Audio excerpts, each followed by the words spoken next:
Good afternoon, guys. Fit here. Gonna try and test out some different types of ammunition. Everyone's usually pretty familiar with your good old Full Metal Jacket, but I got a couple other ones. We'll be running some hollow point, all in 45, some Federal Syntech. It's a hard cast synthetic coated 240 grain bullet, and we're gonna go and try out some snake shot, rat shot, bird shot, whatever shot you want to call it. It's a shot. Very much so acts like a mini shotgun shell in a handgun. We're going to be going out of my 1911, again, the zombie. We're going to do a pattern test on some targets down there, right over there. And we're going to see how it does in regards to damage. I've got some leftover pumpkins from a donated batch from a grocery store locally, and we are going to try and put some bullets through them. So stay tuned, and we will see how these all perform.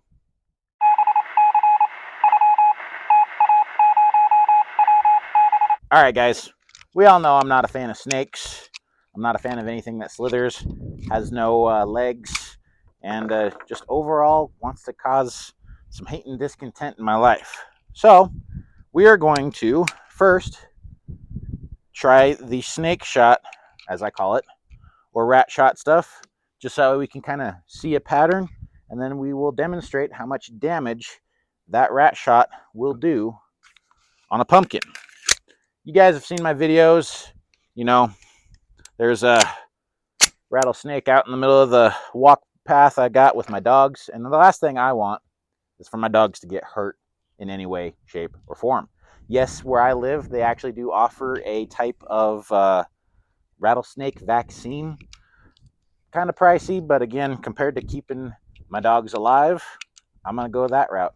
So here I am at the range right now, and I'm going to demonstrate what this snake shot will actually do. So we have a pumpkin. We'll shoot that in a minute, but I want to demonstrate kind of that pattern that happens. Here we have our snake. So I'm going to set this back real quick. We're going to give one shot. And again, guys, this is snake load. This isn't some kind of shotgun shell like this. Okay? This is going to be for some max damage, birds, targets, clays, things like that. This 45 bird shot is significantly smaller. So this is supposed to be, I believe, number 9 shot and like only 85 grains worth. But we are going to go, and I'm going to send one shot into that snake. Will be about engagement length. I've never really shot anything further than 5 feet with some bird shot, snake shot stuff. So we're going to go and give that a try. Again, just get some ears in real quick, and we'll see how we do with that. Get my other side in. Normally, snake shot's a little better when you use like a revolver. People do say there is some feeding problems with the semi-auto stuff. I don't load a full magazine. I've got 4 shots plus 1 in the pipe, 5 total. So here we are, about 5 feet away. We'll see what happens.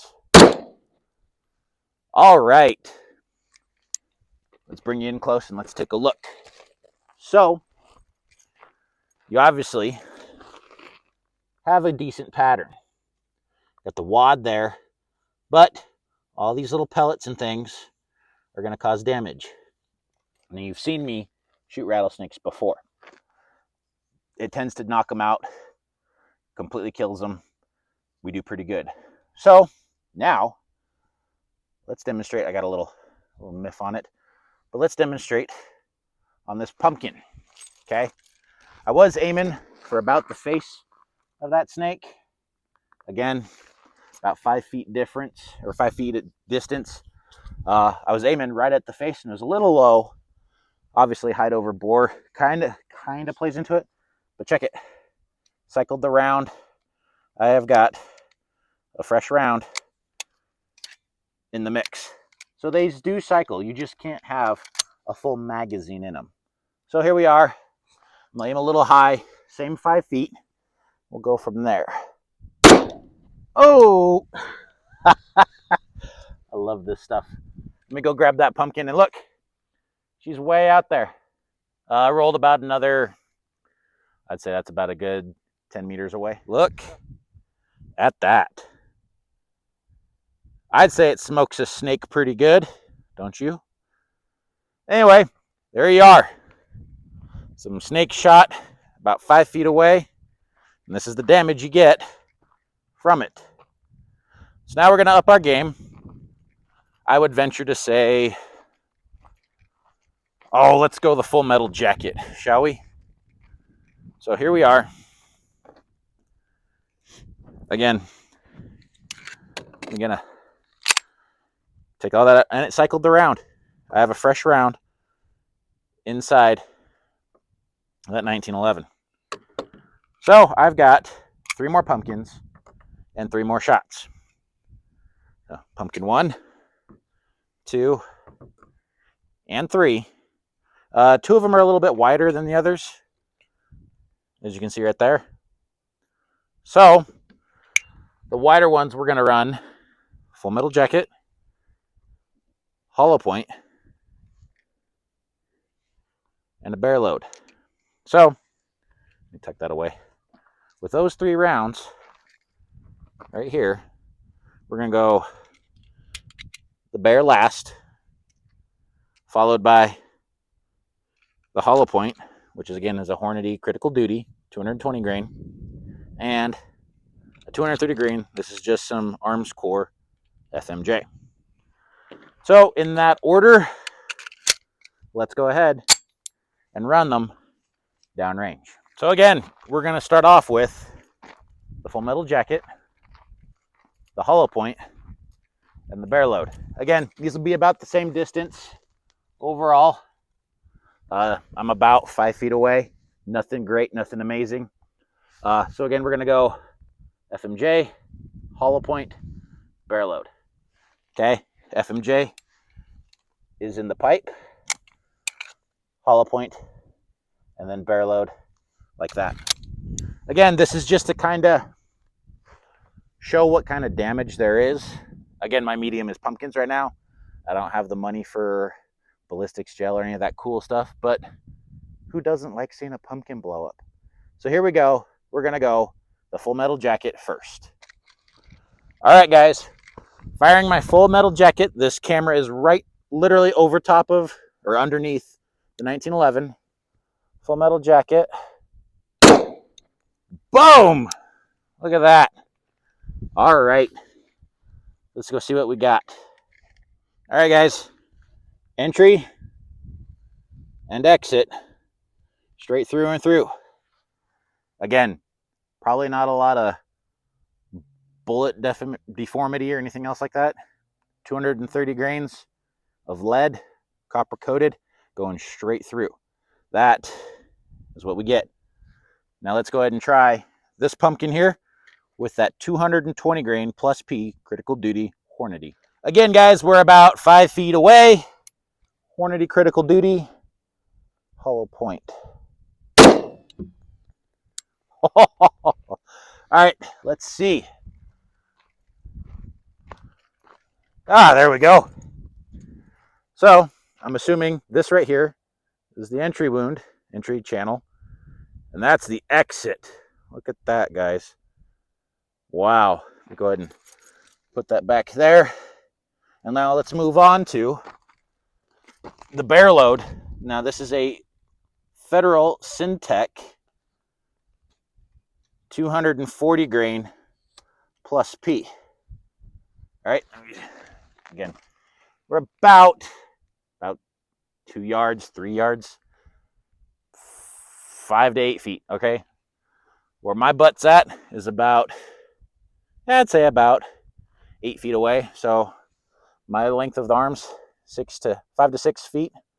Here is the Federal Syntec 240 grain plus P.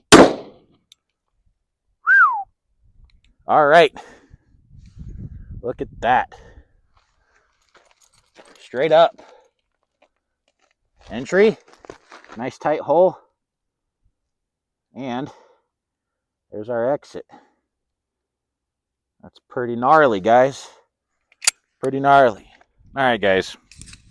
So you all kind of know I'm a 45 guy. I like having that heavier punch on impact. And there's different purposes for different types of ammunition. All right. So to really kind of break it down for you, here we are. Different types of, I would venture to say, with the pumpkins here, let me lower you down a little bit. You can see what I'm doing. So, snake shot. Yes, guys.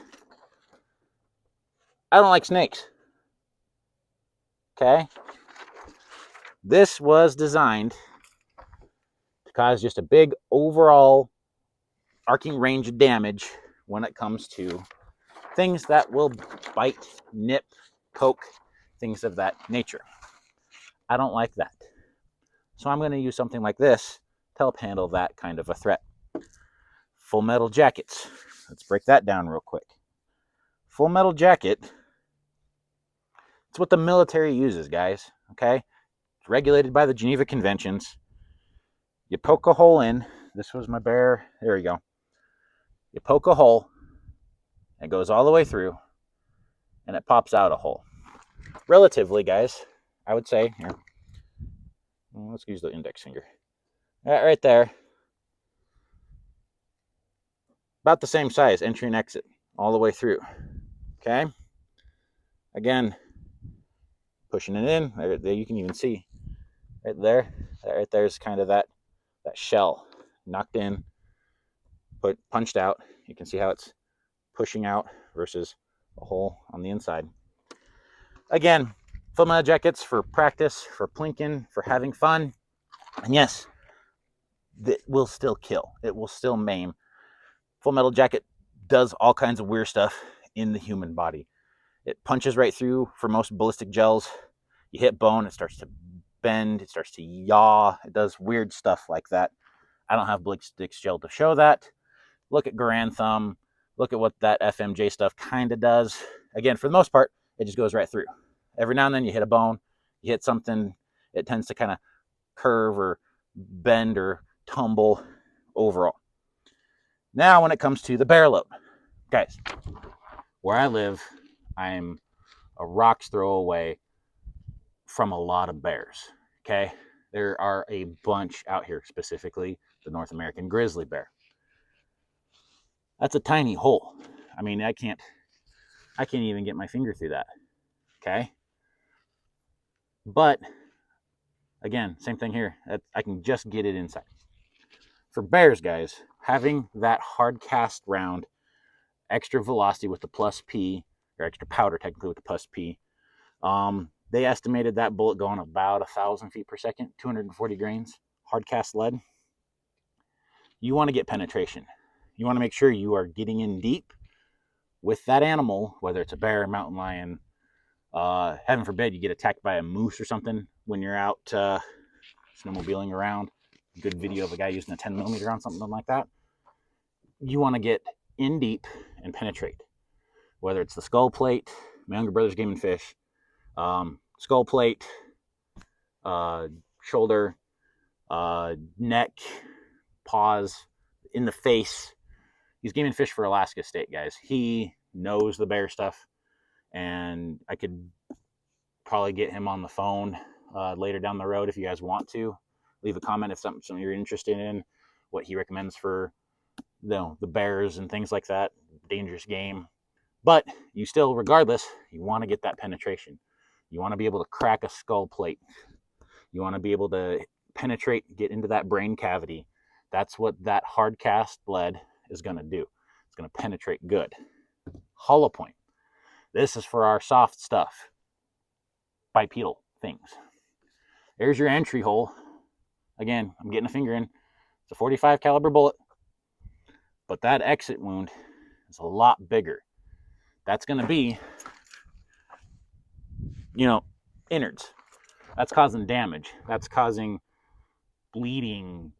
Again, I don't have the high speed, fancy stuff, high speed cameras or ballistics gel. I got leftover pumpkins from the grocery store.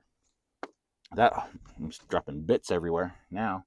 But yeah, the fact that I am dropping bits all over the place shows what kind of damage a hollow point will do on soft tissue. Again, depending on where you're going, what you're doing, you may want to have some snake shot for these nasty little things that slither around. I think it's biblical that we step on their head, they bite our heel. I don't like them. I make sure I put them in the dirt every time. I use snake shot when I'm up and around the big plains area, snake country, if you will. I carry around that 240 grain plus P as my bear load. That's when I'm around, in the mountains, out hunting, hiking. I want something that's going to penetrate deep. And trust me, guys, I don't have just one mag full. I top off, and I have spare mags. Yes, am I going to get the chance to actually get off that many? Probably not. But if I get enough time for it to hurt itself, or it realizes, oh, hey, maybe I need to back off because I'm a big bear and I'm getting poked by a bunch of tiny little lead balls, I might be able to get a reload in. Who knows, guys? Okay, I haven't been around a bear, haven't been charged by one. But again, the theory of it, I want something that's going to penetrate hard and deep for that bear. Okay, I want to break its skull cavity. I want to destroy its shoulder. I want to immobilize it. I want it to go run away rather than keep charging at me. But that's also where bear spray comes in, having a good handgun with good bear loads, things of that nature. And for the everyday today stuff, you guys know it. I carry Hornady Critical Duty. I like having the little plastic knob thing that they have because in heavy, dense clothing, especially winters around the corner, it usually shows good expansion regardless of how much clothes. Because there are some hollow points that when it makes impact, it tends to fill that hole and it'll act more like a full metal jacket. And that's the end result I don't want when it comes to someone wanting to shoot back. That's the end result that I want. So, again, doing what I can with what I got, guys. Round of FMJ, round of bear, round of hollow point, and some snake shot. I hope you guys get something out of this, Be cognizant of the surroundings, be cognizant of where you're going, and prepare accordingly, guys. That's what this is all about. I'm a blue-collar dad. Yes, prior military. Yes, prior law enforcement. Yes, high-stress situations. But I'm not that anymore, guys. I'm a dad, father, husband, trying to just better prepare himself and his family for what comes our way in the future. And I don't know what that is. So, either way, train hard, guys. Train. Whether that's hiking a lot because you need the cardio, Lord knows I do. Shooting some more because you're not quite as confident in your shot placements.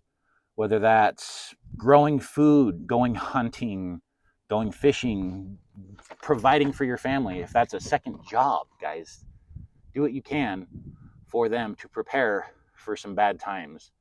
Because right now, it's not getting any better. Inflation's going up. People are going crazy. The world's not helping at all. Our governments don't care, guys. We're trillions of dollars in debt to ourselves. Who do we pay that to? That's kind of the point, guys. Take care of yourselves, train hard, stay fit, and I hopefully will see you guys in the next one. Out.